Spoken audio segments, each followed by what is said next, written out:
Boa noite. Que a graça e a paz do nosso Senhor Jesus Cristo acalme o coração de cada um. Se há alguém aqui ansioso, né? Nós vimos pedidos de irmãos que solicitaram por filhas, né? Uma irmã Josi, pela filha dela, Bia, que está com ansiedade, que a graça do Senhor nesse instante visite nossa irmã, a casa da nossa irmã, e a filhinha dela possa sentir a presença do Senhor e a paz do Senhor no coração dela. A mensagem dessa noite, ela envolve a história de Josué, né? Quem era Josué? Vocês se lembram que quando Moisés levou o povo para Canaã, né, depois dos 40 anos, no deserto, de peregrinação pelo deserto, após a retirada da escravidão lá no Egito, 40 anos eles passaram, Deus trabalhando aquela geração. Por quê? Porque era uma geração que estava com uma cultura de escravo, como escravos. Eles não estavam sabendo como se relacionar com Deus. Então Deus precisou de 40 anos para trabalhar toda uma geração, para desconstruir toda aquela história, aquela cultura de escravos que eles tinham. Só que quando eles chegaram na fronteira de Canaã, Moisés comissionou uns espias, e esses espias foram e vistoriaram como é que era Canaã para saber se podiam ou não, quais eram as possibilidades, quais estratégias eles montariam para poder tomar posse de Canaã. Um desses espias era Josué, né? Josué, vocês lembram? Josué, Caleb, né? Aí vocês sabem a história, né? Que a mensagem de hoje não é essa história aí. Eu estou só querendo fazer uma contextualização para vocês. Então, Josué era um desses espias e que, infelizmente, por uma questão de falta de fé, né? Falta de fé, de confiança em Deus, na palavra de Deus, que Deus havia dito que daria a terra de Canaã para eles, eles tiveram que voltar novamente para o deserto. Porque o Senhor disse que aquela geração não entraria. Aí eles foram novamente para o deserto. Vocês imaginam passar por todo aquele caminho de novo? Eles fizeram toda uma rota de ciclo novamente. Vocês imaginam que Josué e Caleb, se eles tinham 40 anos, eles deveriam estar com 80 quando voltaram, né? E Deus deu de maneira maravilhosa a vitória a Caleb, que já era um idoso de 80 anos. Ele foi e conquistou o pedacinho de terra para ele. Quer dizer, por conta da incredulidade e da falta de fé, aqueles homens não puderam entrar. A despeito de tudo que Josué disse, nós podemos entrar sim, vai dar certo sim a gente entrar lá, mas Moisés teve que cumprir o que Deus tinha dito. Não, essa geração não entra. Então foram mais 40 anos andando no deserto. Então agora nós estamos na fronteira novamente de Canaã. Agora Josué não tem mais 40 anos, né? Ele já tem mais do que 40 anos. E Josué, então, ele tinha sido um dos generais de Moisés, quer dizer, ele era o primeiro-ministro de Moisés. E Deus, então, agora chega para Josué e disse: Josué, você agora vai liderar esse povo. E você vai entrar agora em Canaã. E você será, então, o líder que era Moisés. Mas para que o povo reconheça você, algumas coisas vão ter que acontecer. Então ele começa a dar uns conselhos para Josué. Quem escreveu o livro de Josué? O próprio Josué. Só que nos últimos capítulos do livro é narrado sobre a morte de Josué. Então como é que ele escreveu sobre a própria morte? Entendem? Então, o livro de Josué foi escrito por ele, mas os últimos capítulos foram escritos por Eleazar, e quando Eleazar morre, e o livro também fala da morte de Eleazar, é Finéias quem conclui. Então, os últimos capítulos são escritos por Eleazar e Finéias, tá? Mas os primeiros capítulos foi o próprio Josué.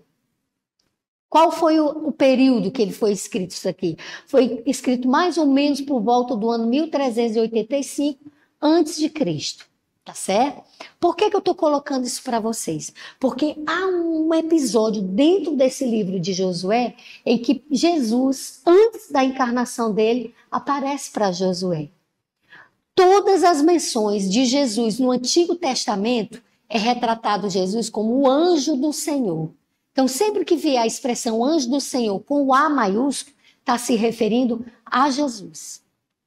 Para vocês entenderem como Jesus se interessa pela nossa história, se interessa por nós, ele não esperou o tempo que ele viria como Messias. Ele já vinha antes participando da história. Então, todas aquelas passagens, está no Monte Sinai, está falando com Abraão, todas essas passagens, era Jesus com ele. Jesus se apresentando para eles. E tem uma passagem aqui, a gente vai ver, em que Jesus se manifesta para Josué. Mas antes eu queria colocar para vocês duas questões bem interessantes que o livro de Josué traz como simbologia. Por exemplo, tem aquela história da prostituta Raabe de Jericó, em que ela coloca como sinal o cordão vermelho, né? Com esse sinal, com esse cordão vermelho, ela salvou toda a família dela. Na cruz do Calvário, com o sangue de Cristo, ele também salvou toda a humanidade. Então a gente vai ver algumas simbologias onde há a presença de Cristo sendo simbolizado nessa história de Josué. Josué, antes do nome dele, Josué, o nome dele era Oséias. Vocês sabiam? Não é o mesmo profeta Oséias lá da frente, não. Mas o nome de Josué também era Oséias. Oséias significa Salvador. Só que Moisés mudou o nome de Josué. Chegou para ele e disse, não se chamará mais Oséias, você se chamará Josué. Josué, tanto em hebraico como em grego, significa Jesus. Ele é o mesmo nome de Jesus. O significado dele passou a ser Yahvé, quer dizer, é salvação. Yahvé, vocês sabem que é o tetragrama, né? O nome, e são as 3 letras em hebraico, que é o nome, um dos nomes de Deus. Então, o nome Josué significa Deus é a salvação, Salvador. E tem alguns paralelos que eu quero apresentar aqui para vocês. Por exemplo, Josué do Antigo Testamento e em paralelo com Jesus. Ele liderou Israel, conduziu Israel na entrada para a posse de Canaã. Depois de 40 anos no deserto, né? Jesus, subiu a Canaã celestial e depois de 40 dias, e ele vai conduzir toda a humanidade para lá, né? Josué liderou a conquista dos inimigos de Israel. Jesus lidera a conquista dos inimigos de Israel, principados e potestades. Josué liderou Israel ao descanso da Canaã. Depois dos 40 anos de deserto, ele levou o descanso. E Jesus, ele traz descanso para a humanidade, né? Josué distribuiu para as 12 tribos, né, a terra de Canaã. E em Jesus nós recebemos uma herança, porque ele vai dar uma herança a todos os santos, que é a nova terra na eternidade. Então há essa simbologia entre Josué e Jesus, assim como havia entre Moisés e Jesus. Moisés, o resgatador, tirando o povo da escravidão do Egito, e Jesus tirando o povo da escravidão do pecado através, né, do resgate que ele faz na cruz do Calvário. Então, todo o Antigo Testamento, em todas as histórias, nós encontramos a presença da graça de Deus e da misericórdia de Deus. Então, essa narrativa de que há um Deus no Antigo Testamento e um Deus no Novo Testamento, ela cai por terra quando a gente começa a estudar todas essas histórias que a Bíblia traz. Porque uma coisa que a Bíblia é um livro que, quando a gente se encontra com ela, ou a gente é transformado por ela, ou a gente afunda no pecado. Que a Bíblia, ela traz essa revelação. E a Bíblia tem uma coisa, a Bíblia é um livro que quando a gente começa a ler, a Bíblia começa a falar mal da gente. Vocês já prestaram atenção? Porque ela mostra como a gente é como um espelho. Através da leitura da Bíblia, aquelas pessoas que fazem comunhão mesmo com Deus e que pegam a Bíblia como a palavra de Deus e que procuram orientação, a Bíblia vai descortinando para o seu leitor quem ele é. Então, a Bíblia é um livro que fala mal da gente, porque ela nos aponta quem de fato nós somos. E na história de Josué, a gente encontra muitas questões interessantes. Nós vemos aqui, a gente vai se deter no capítulo 5 e 6, mais ou menos. Mas o que é que fala o capítulo 1? Passando assim rapidamente sobre ele, vamos fazer uma leitura? Josué, capítulo 1. Encontraram? Então, aqui é o momento em que Deus chega para Josué e fala para ele, olha, Moisés está morto, agora vai ser com você. E nessa parte do capítulo 1, do verso 1 até o verso 18, mais ou menos, a gente encontra várias vezes Deus repetindo a palavra para Josué. Seja forte e corajoso. Não temas. Vamos ler? Sucedeu depois da morte de Moisés, servo do Senhor, que este falou a Josué, filho de Num, servidor de Moisés, dizendo: Moisés, meu servo, é morto. Dispõe-te agora, passa este Jordão, tu e todo este povo, a terra que eu dou aos filhos de Israel. Todo lugar que pisar a planta do vosso pé, vou-lo tenho dado como eu prometi a Moisés. Olha aí que é uma das promessas. Todo lugar que pisar a planta do seu pé, Josué, ele te será dado. Quem é que está fazendo essa promessa para Josué? É o próprio Deus. Havia alguma possibilidade de alguém pedir que essa promessa se cumprisse? Não. Ela estava sendo adiada. Ela era para ter sido dada na época de Moisés, mas não foi por causa da incredulidade deles. Agora Deus está dizendo que vai dar para ele toda planta, onde o pé dele pisar, aquela terra será dele. Por que Deus está dizendo aqui? Porque agora eles estavam na fronteira de uma região que tinham várias cidades a serem tomadas, né? Uma delas seria Jericó, conhecidíssima pela alta proteção. Era uma cidade que tinha uma muralha de 10 metros de altura, não apenas uma muralha, eram duas. Tão largas eram as muralhas que casas eram construídas sobre essas muralhas. Uma dessas casas era da prostituta Raabe, né?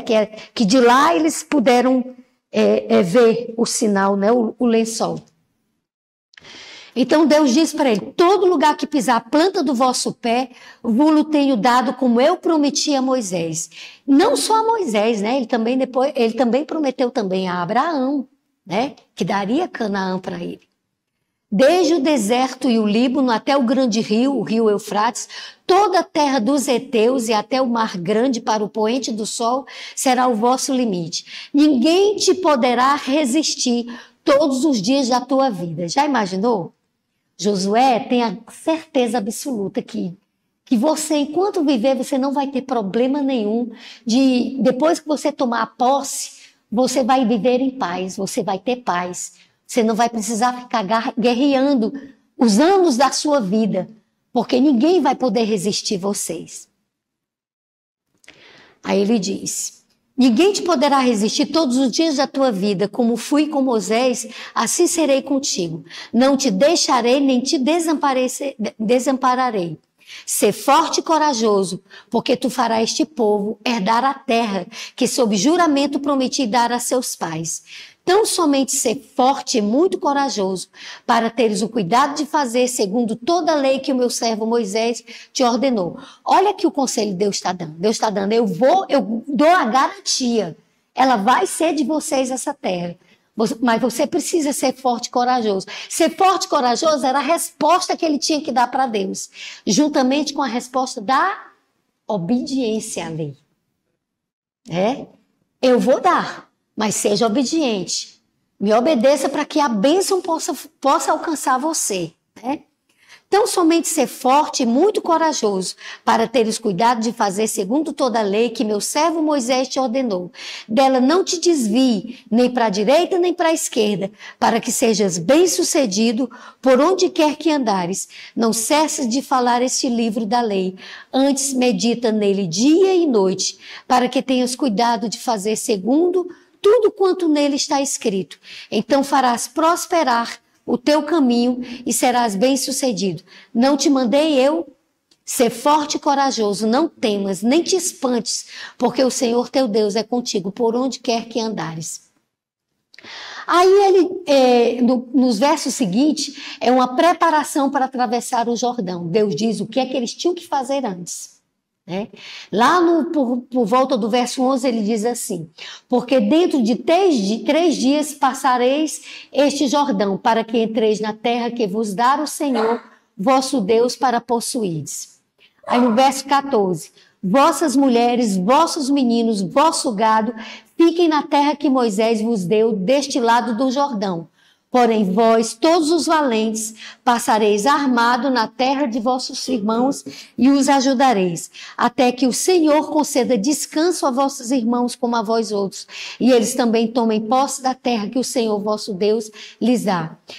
Deus disse: as mulheres, o gado vai ficar aqui, antes do Rio Jordão, mas um grupo vai atravessar o Rio Jordão. Primeiro vai vir a arca. Os sacerdotes vão passar, e assim como eu abri o mar vermelho, eu também vou abrir o Rio Jordão. Deveria ser um rio muito, muito longo, né? Muito largo, que eles precisassem realmente pisar na terra para poder atravessar com o povo, né? Era muita gente.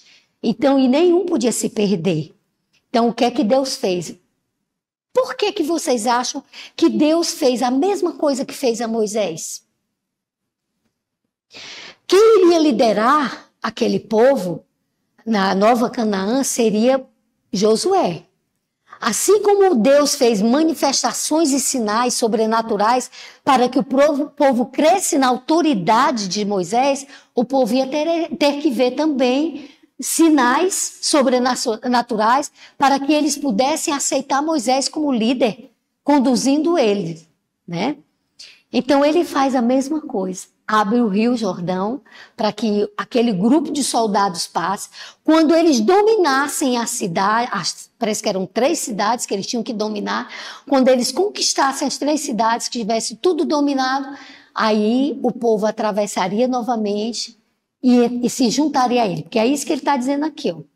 Todos os valentes passarei armados primeiro na frente de vossos irmãos e os ajudarei, até que o Senhor conceda descanso a vossos irmãos como a vós outros, e eles também tomem posse da terra que o Senhor vosso Deus lhe dá. Então tomareis a terra da vossa herança e possuireis o que vos deu Moisés. Verso 16. Então responderam Josué dizendo: tudo quanto nos ordenares faremos, e onde quer que nos enviares, iremos. É o povo dando resposta, né? Como em tudo obedeceremos a Moisés, assim obedeceremos a ti. Não somente seja o Senhor teu Deus contigo, como foi com Moisés. Todo homem que se rebelar contra as tuas ordens e não obedecer às tuas palavras, em tudo quanto eu lhe ordenar, será morto. Tão somente ser forte e corajoso. Isso é Deus dizendo. Eu garanto a você, quem se rebelar contra a sua autoridade vai ser morto. Como lembram da rebelião de Coré, né? A mesma coisa vai acontecer. Deus está dando a garantia para ele. Então, até aqui, o que é que a gente viu? Viu Deus dando a certeza, dizendo que ia com eles, viu dando a certeza que eles iriam vencer, e viu Deus dando orientações, porque aqui, nesse capítulo, eles estão sendo preparados para... Vai vir uns espias, do mesmo jeito que Moisés foi. Foram os espias, houve um encontro isso está no capítulo 2, houve um encontro com a prostituta Raabe, né? Vocês conhecem a história, nós não vamos parar aqui nessa história, porque a gente vai avançar um pouquinho, e quando chega mais ou menos no verso 3, no capítulo 3, tem a passagem do Jordão, né? Só que, antes de passar o Jordão, Deus dá uma orientação para eles. Deus diz que quando eles atravessarem o Jordão, eles já iriam ter que enfrentar uma batalha. Então Deus queria que aquele povo que fosse atravessar o Jordão para ir guerrear, fizesse uma aliança com ele, com Deus. Porque Deus trabalha com o livre-arbítrio do ser humano. Então, aqueles que fizessem aliança com ele, Deus entenderia que estava entrando em comunhão com ele e estava entrando em credibilidade. Vocês entendem? Estavam crendo. Era preciso fé para poder Deus operar a vitória para eles. Aí o que é que acontece? Deus pede a eles para que eles entrem num processo de santificação. Aqui no verso 5 do capítulo 3, diz assim: disse Josué ao povo, santificai-vos, porque amanhã o Senhor fará maravilha no meio de vocês. Qual era a santificação que Deus pediu a eles aí de aliança? Essa geração não era mais aquela geração que saiu do Egito, tá? Foi uma geraçãozinha que nasceu nos próprios 40 anos, primeiros 40 anos, segundos 40 anos. Essa turma não havia sido circuncidada, os homens. Então Deus pediu para que todos os homens passassem pelo processo de circuncisão. Todos os homens fizeram a circuncisão. Hoje, que tipo de processo de santificação Deus nos pede? Deus não pede mais esse processo de circuncisão, quer dizer, na carne. Deus pede uma aliança espiritual. Aonde essa circuncisão tem que acontecer? No coração e na mente. O apóstolo Paulo diz que a gente tem que andar na renovação da mente. O apóstolo Pedro diz que a gente tem que se santificar porque somos o sacerdócio santo separado para Deus, né? Como é que a gente se santifica no coração e na mente? Permitindo que a autoridade seja de Deus. Quando a autoridade é de Deus, vem o Espírito Santo e trabalha os frutos dele, que a gente conhece em Gálatas 5:22. Paciência, longanimidade, amor, né? São 9, se eu não me engano, né? Gálatas 5:22, vocês vejam em casa. Então, do mesmo jeito, Deus pede esse processo. Parece não, a Bíblia nos ensina que sempre quando a gente tem uma muralha a transportar, um deserto a atravessar, dificuldades no nosso dia a dia, Deus pede algo em contraposição a gente, que a gente creia, confie que Ele está com a gente, mas que a gente também entre num processo de santificação. Né? E esse processo de santificação ele só acontece por obra do Espírito Santo. A gente viu que a gente não precisa se circuncidar. A gente precisa deixar que o Espírito Santo trabalhe o nosso coração. Onde tem aquela manchinha que a gente causa pelas nossas próprias escolhas, a gente tem que deixar que o Espírito Santo faça a limpeza, porque os nossos pecados têm que ser realmente transformados. A gente precisa sair da condição de domínio do pecado e dê a soberania da vida da gente a Deus. Quais foram as estratégias que Deus usou com Josué, com esse líder, para que ele conseguisse vencer essas cidades, né? Porque eram cidades. Teve uma, lembram o que foi que a prostituta Raabe disse para ele? Nós escutamos a história do que tem feito o vosso Deus. Ela já estava convertida ao Deus de Israel, né? E ela disse, então eu vou ajudar vocês. Ela ajudou os espias. E os espias levaram a Josué o que ela pediu e ele cumpriu. Ela quando o povo quando eles invadiram, que eles dominaram aquelas cidades, aquela mulher, aquela família daquela mulher foi toda salva e ela foi incorporada no povo de Deus. Outra cidade também foi. E antes que eles chegassem para invadir, eles já entraram, já fizeram acordo com eles. Não, a gente vai fazer acordo com vocês não precisam entrar aqui e guerrear. Então, quem ia deixando o domínio sem guerra, iam se entregando, eles iam fazendo aliança e iam convivendo com eles. Mas ali quem ia mandar seria o povo de Israel. Acontece que eles enfrentaram uma cidade muito poderosa. Uma cidade que ela confiou no seu portão, ela confiou nas suas muralhas. E a olho humano aquilo era intransponível mesmo. 10 metros de altura, Josué não tinha um exército ainda como Davi, né? Como os reis tinham. Ele tinha um povo que havia atravessado o deserto e que lutava com Deus ao lado deles. Algumas lições, e é exatamente essa mensagem que a gente vai passar para vocês nessa noite. Que estratégias Deus mesmo deu para que Josué vencesse as dificuldades? Que dificuldades pode ser essa? Porque a palavra de Deus a gente tem que olhar e a gente tem que se incluir na história. E tem que entender qual é, para nós, a lição àquela história. Então, há lições de estratégias aqui que a gente pode aplicar na nossa vida, porque cada um de nós tem uma luta diferente. Um é o desemprego, o outro é a doença, o outro é a dificuldade financeira, não é? O outro é relacionamento com os filhos, o outro é o próprio casamento. Mas são estratégias que a gente vê aqui que pode ser aplicada em todos esses problemas. A palavra de Deus, ela é pão, ela é alimento. E se a gente está numa situação complicada ou está numa situação de alegria, ela é a luz, ela é a lâmpada para os nossos pés. E ela é a luz para os nossos caminhos. É a ela que a gente tem que recorrer. A gente vai ao médico quando está doente, a gente vai na farmácia, compra medicação, mas a gente tem que fazer em paralelo isso daqui. A confiança de ouvir o que é que Deus tem como solução para a nossa situação.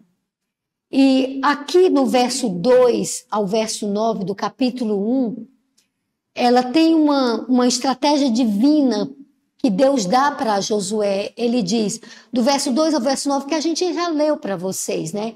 E ele aplica então o conselho que ser forte e corajoso. Então, do verso 3 ao verso 5 e o último parte do verso 9, a gente tem a orientação de Deus de que ele tivesse uma confiança inabalável nas promessas dele. Quer dizer, seja forte e corajoso, porque sou eu que vou estar na luta com você. Do verso 6, do verso 7 e a primeira parte do verso 9, tem a orientação para que ele tivesse coragem e persistência e tivesse ousadia santa. Por que Deus dá a garantia para ele? Porque ele estaria com ele. Do verso 7 ao verso 8, na segunda parte, tem um outro clamor que Deus diz para eles. Josué, você obedeça ao que está escrito na palavra. Então, para nós, hoje, seria o quê? Não importa qual é o problema. A gente precisa crer que o Senhor está conosco. Que Ele está literalmente conosco. Nossos olhos não precisam contemplar, porque a fé é o firme fundamento nas coisas que não se vê, mas que se espera. A gente não precisa ver para crer. A palavra de Deus diz que bem-aventurados que não veem, mas creem. E a gente precisa entender os sons de Deus no nosso dia a dia para que a gente entenda que essa mensagem, ser forte e corajoso, também é para nós. Se a gente colocar Deus como autoridade na nossa batalha, se a gente chamar o Senhor para lutar conosco, Ele vai lutar conosco. A última mensagem que eu trouxe para vocês aqui foi um exército enviado do céu, um exército inteiro foi enviado do céu para a proteção de um homem. Eliseu. Foi preciso Deus abrir os olhos do servo dele para ele chegar, porque Eliseu já sabia que Deus estava com ele. Nós precisamos ter essa certeza também na nossa vida.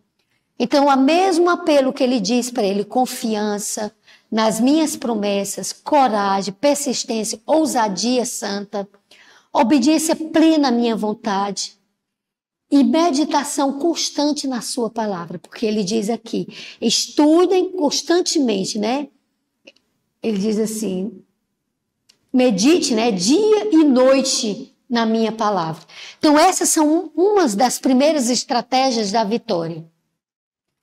Aí a gente vai aqui, nesse capítulo 3, a gente vê essa orientação do processo de santificação. E se a gente traz para nós, para a nossa própria história, para a nossa realidade, a gente tem que fazer a mesma coisa, irmãos. A gente está diante de um problema, está envolvido dentro do problema, o problema está dentro de nós através de uma doença. Aí o que é que a gente vai fazer? Vai lutar sozinho? Não vai. Quem conhece a minha história sabe que hoje eu estou falando por uma obra e graça e misericórdia de Deus. Eu tive um CA e eu tinha um defeito orgânico que dificultava o retorno da minha voz. E o laudo de 8 médicos era que, os fonoaudiólogos, era que eu dificilmente voltaria a falar. Eu passei 45 dias sem falar. Eu entendi algumas coisas através dessa minha dificuldade. Eu vi a dificuldade que passa um deficiente, né, mudo, na falta de paciência, de empatia das pessoas. Eu ia para os cantos, eu ia fazer o pedido de alguma coisa, eu já ia com papel e caneta, porque as pessoas não tinham paciência de entender o que é que eu estava dizendo. E isso me tornou uma pessoa mais sensível e empática em relação a pessoas com esse problema. Mas um dia eu disse para Deus, do jeito que o Senhor me deixar, eu vou aceitar. Eu trabalho, faço evangelismo digital, eu vou continuar fazendo meu evangelismo. Mas se o Senhor quiser um dia, eu vivia dizendo para Deus, Senhor, eu não tenho uma boa voz, eu desafino quando eu canto. Né? E eu dizia, mas um dia, quando eu estiver na eternidade, eu vou querer fazer um concerto para o Senhor, porque eu vou sei que eu vou estar perfeita e eu vou falar perfeitamente. Eu dizia isso antes da minha cirurgia. Depois da minha cirurgia, eu nunca mais disse isso para Deus. Porque eu entendo que a gente pode louvar ao Senhor de várias formas. E um dia eu descendo na escada da minha casa, eu disse, se eu tivesse pelo menos um pouquinho da minha voz, eu ia cantar desafinado mesmo assim para o Senhor. E nessa hora a minha voz saiu. Minha voz saiu. E sozinha, lá no meu quintal, eu comecei a louvar o Senhor e a minha voz foi cantando, ganhando força, né? Então, eu creio, não porque eu fui educada para crer assim. Eu creio porque há essa experiência na minha vida. E quando a gente está diante de um problema, ou a gente decide trazer Deus para lutar junto com a gente, e a gente ganhar força através dele, ou então a gente vai se arranhar, vai se machucar muito, vai sofrer mais, entendeu? E talvez a gente nem vença, irmãos. Hoje eu recebi um telefonema de uma amiga, uma irmã nossa da igreja, da Bahia, e ela me dizendo da tristeza dela com uma filha, né? Que tinha ido embora para o exterior e que ela tinha conversado, e a menina da igreja e tudo, e de repente a filha dela voltou com os argumentos de que hoje eu sou muito bem sucedida, moro no exterior, eu me banco, hoje são vocês que dependem de mim, entendeu? E a minha amiga dizendo, Ruth, realmente ela é bem sucedida, ela está conseguindo tudo, né? E hoje ela realmente, ela faz até o deboche em cima da fé, da religião e tudo. Aí eu falei para ela que ela continuasse acreditando que tudo que ela tinha era porque Deus era misericordioso, porque o sol, a lua, a chuva, tudo ainda, os frutos, as frutas ainda nascem na terra por obra e graça de Deus, tanto para quem está dentro da igreja como para quem está fora da igreja. E que havia um provérbio que dizia que agora me faltou o provérbio, mas é mais ou menos assim, que a arrogância, a soberba, ela precede a queda. Precede a queda. Israel estava no auge da riqueza. e foi levado cativo. De onde vinha essa riqueza? Eles iam para os altares, oferecer até criança, levando o fruto da terra, que Deus dava a bênção, eles iam oferecer aos deuses da fertilidade. Os juízes de Israel estavam vendendo sentença para os ricos, em detrimento dos pobres. Os ricos de casas ricas estavam ricos em cima das dívidas dos pobres para com eles. Então a fartura deles era isso, em cima de injustiça, em cima da exploração, em cima da miséria. Entendeu? Era uma riqueza enganosa. Então nem sempre aquilo que se considera bênção não é. Então quando vocês estiverem em meio a uma dificuldade, não concentrem a força de vocês na dificuldade, nos problemas, na doença. Concentrem na solução que é Deus. Tragam Deus para a luta junto com de vocês. E mesmo que vocês não vejam a doença ser curada, mesmo que vocês tenham que enterrar a pessoa por quem vocês lutavam, mesmo que você não seja curada, mesmo que aconteça daquele emprego maravilhoso que você tanto quis, não deu certo. Mesmo que o seu problema com o seu filho, ou com o seu esposo, ou com sua filha não tenha solução, não perca a fé de vocês. Deus continua sendo quem Ele é, bom, justo, misericordioso. A questão é que nós lidamos com livre-arbítrio e nós moramos numa terra ainda onde reina o pecado. E enquanto a gente morar aqui nessa terra, a gente vai estar envolto a esses problemas. Então o que é que a gente tem que fazer? Se alimentar com a certeza plena de que isso é passageiro. Nós estamos atravessando um deserto, mas logo, logo nós vamos entrar na Canaã celestial. E a gente vai ter a coroa, que não é uma coroa, queridos, não é uma coroa. Não pensem no céu pelas mansões, pelas ruas de ouro, pela coroa, não pensem nisso. Pensem que lá vocês vão encontrar Jesus. A maior riqueza de um ser humano é Jesus. Quem tem Jesus tem tudo nessa vida.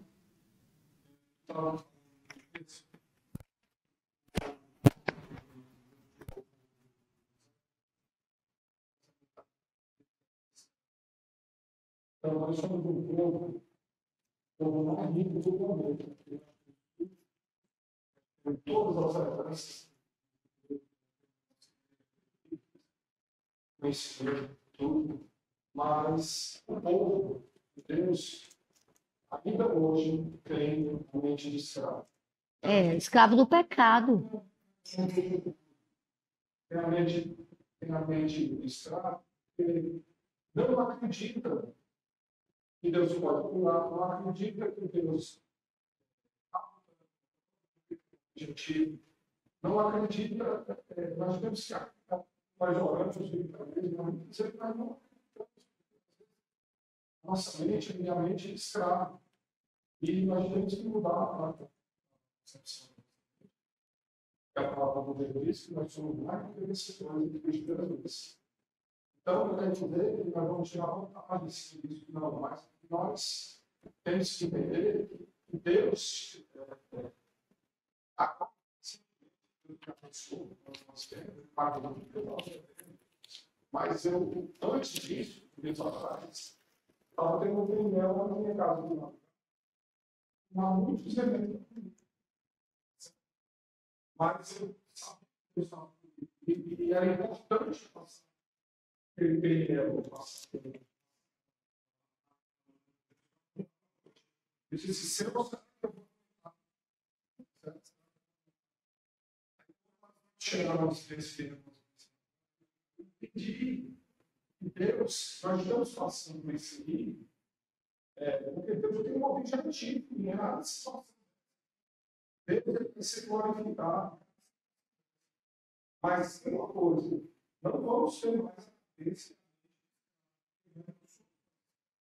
Nós somos um povo mais rico, nós temos um conhecimento de todas as outras coisas, Deus tem tanto conhecimento, mas a nossa cabeça É.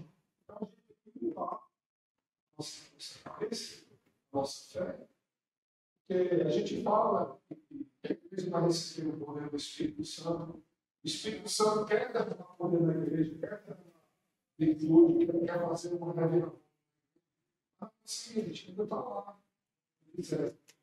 A gente não crê que Deus pode fazer tudo. Exatamente.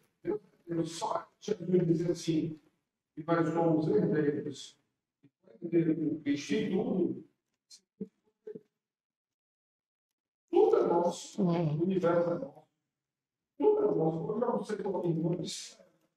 Você sabe que não é o céu, você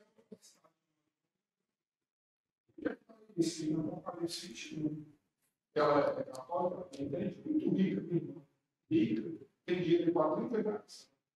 Eu disse assim: olha, se seu irmão não tivesse livro da Bíblia, você não vai falar. Esse é um livro da Bíblia, tem um livro da Bíblia, me explicar. Vou te explicar. Mas faz parte. É porque fica mudo, sabe, lá. Entendeu? É. Então, continuando aqui, né?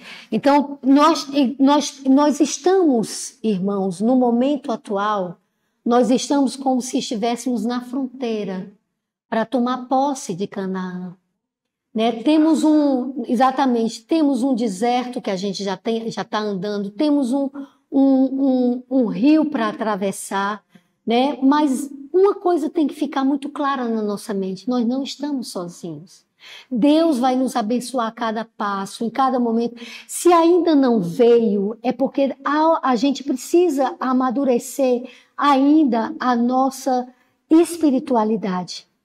Né? A gente precisa aprender algumas coisas. Então Deus permite por bondade, porque Ele nos quer ver cristãos maduros, filhos maduros.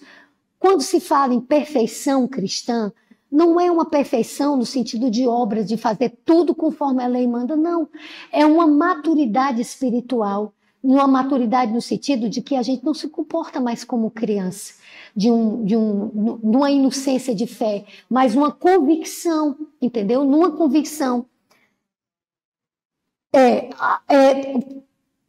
Primeiro ponto é esse: convidar Deus para fazer parte da nossa vida, de verdade. Porque é muito fácil, sabe? A gente vê essas frasezinhas assim de efeito, né?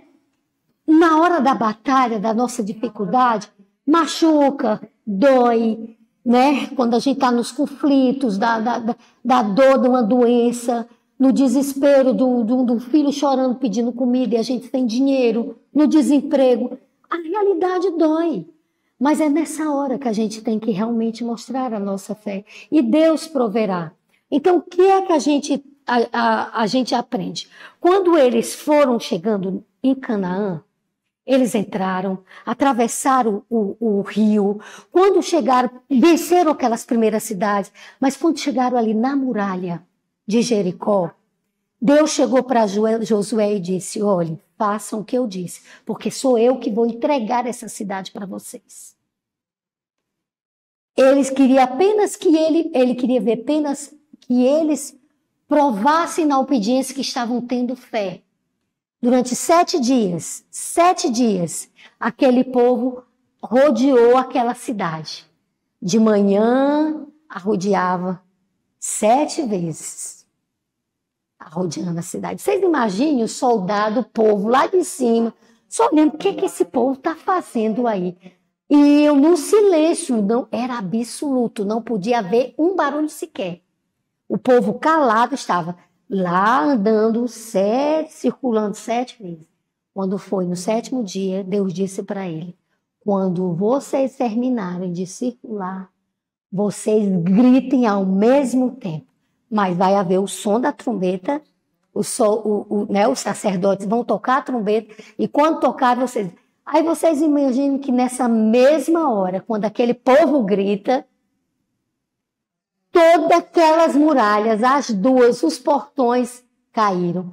E a descrição que se dá é que as muralhas, as próprias pedras, fizeram rampa facilitando para que o povo entrasse. O que é que aconteceu?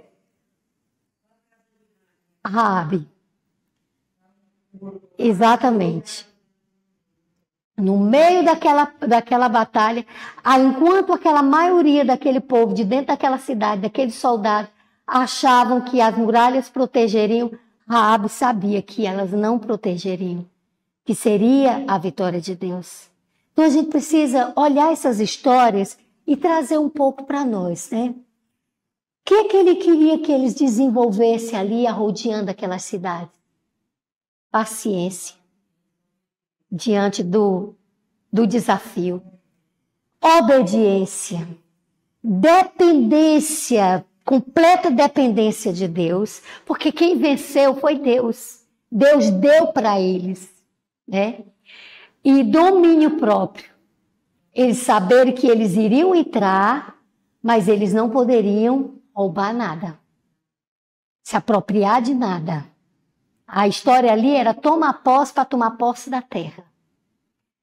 Eu vou deixar, para finalizar, eu vou deixar com vocês 3 mensagens que eu recolhi dos testemunhos, né, do Espírito de Profecia. Testemunho para a Igreja, volume 3, página 253. Este mundo não é o céu do cristão. É meramente um lugar de preparo. É o cenário de nossas batalhas, conflitos e tristezas. Deus guia seu povo passo a passo avante. A vida cristã é uma contínua batalha, marcha contínua. Não há descanso dessa luta. É por meio de constante e incessante esforço que mantemos a vitória sobre as tentações de Satanás. Estamos como um povo triunfando na clareza e força da verdade. Como ocorre na natureza, assim é na graça. Não pode haver vida sem crescimento. A planta precisa crescer ou morrer. Como o seu crescimento é silencioso, imperceptível, mas constante, assim é o desenvolvimento da vida cristã. Nossa vida pode ser perfeita em cada fase de desenvolvimento. Contudo, haverá progresso contínuo. Se o propósito de Deus se cumprir em nós, a santificação é obra de toda uma vida. E para terminar, consagre-se a Deus pela manhã. Faça disso a sua primeira atividade e ore. Toma-me, ó Senhor, para ser teu inteiramente. Deponho todos os meus planos a teus pés. Usa-me hoje para o teu serviço. Fica comigo e que tudo o que eu fizer seja operado por ti. Esta é uma questão diária. Cada manhã consagre-se a Deus para aquele dia. Entregue-lhe todos os seus planos para saber se devem ser levados avante ou não, de acordo com o que sua providência indicar. Assim, dia após dia, você poderá entregar sua vida nas mãos de Deus e ele será cada vez mais moldada segundo a vida de Cristo. Está em Caminho a Cristo, página 45. Vocês entenderam a mensagem? Comecem o dia com Deus e terminem o dia com Deus e durante o dia permaneçam com Deus. É a única maneira de vencer. Vai haver momentos que vocês vão achar que o inimigo está sendo forte, mas não deem ouvido a essa mensagem que a mente de vocês pregarem como armadilha. Creiam que cada um de nós é precioso aos olhos de Deus. Deixa eu finalizar com essa última passagem, me veio agora na mente, eu quero deixar a impressão para vocês realmente como alguma mensagem dada pelo Espírito Santo. Deixa eu ver se eu localizo aqui. É Tiago 1, do verso 2 ao verso 4. Meus irmãos, tende por motivo toda alegria o passardes por várias provações, sabendo que a provação da vossa fé, uma vez confirmada, produz perseverança. Ora, a perseverança deve ter ação completa, para que sejais perfeitos e íntegros em nada deficientes. Se, porém, um de vós necessita de sabedoria, peça a Deus, que a todos dá liberalmente, e nada lhes impropera. e ser-lhe-á concedido. Peça, porém, com fé, em nada duvidando, pois o que duvida é semelhante à onda do mar, impelida e agitada pelo vento. Não suponha esse homem que alcançará do Senhor alguma coisa. Homem de ânimo dobre, inconstante em todos os seus caminhos.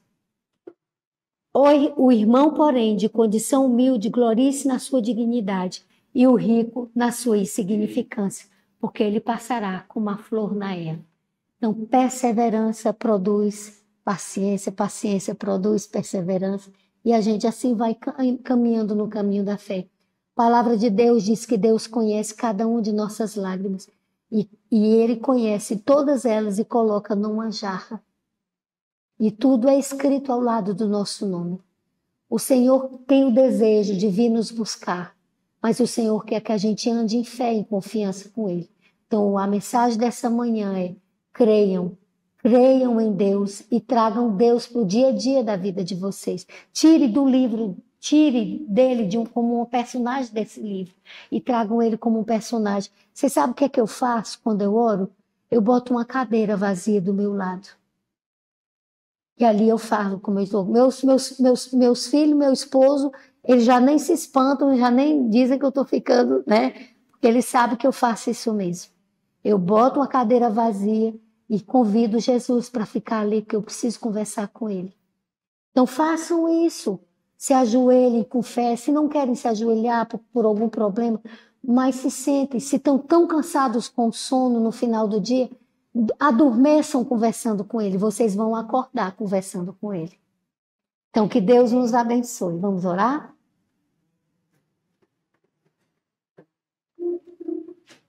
Amado Senhor, muito obrigada, Pai querido, porque o Senhor deixou registrado todas essas histórias na Tua palavra, Senhor, para que elas fossem como exemplo para nós, Senhor, e assim pudéssemos ver como o Senhor tem operado no passado. E através dessas experiências, Senhor, o Senhor nos permite trazer para a nossa vida do dia a dia, na certeza plena de que o Senhor operará na nossa vida hoje, operará na nossa vida amanhã, Senhor, porque o Senhor é o mesmo, o Senhor não muda, o Senhor é fiel, o Senhor é grande em poder. Amado Jesus, nessa noite eu te peço por cada pedido que foi feito nessa noite, Senhor. Cada clamor, cada solicitação, Senhor, cada oração e pensamento, que o Senhor visite a família de cada um deles, Senhor. Que o Senhor se faça presente, que o teu fôlego seja soprado, Senhor, e o Espírito Santo possa exortar essa família, possa confortar essa família, possa convencer essa família de seus pecados, Senhor, do teu juízo e da tua salvação.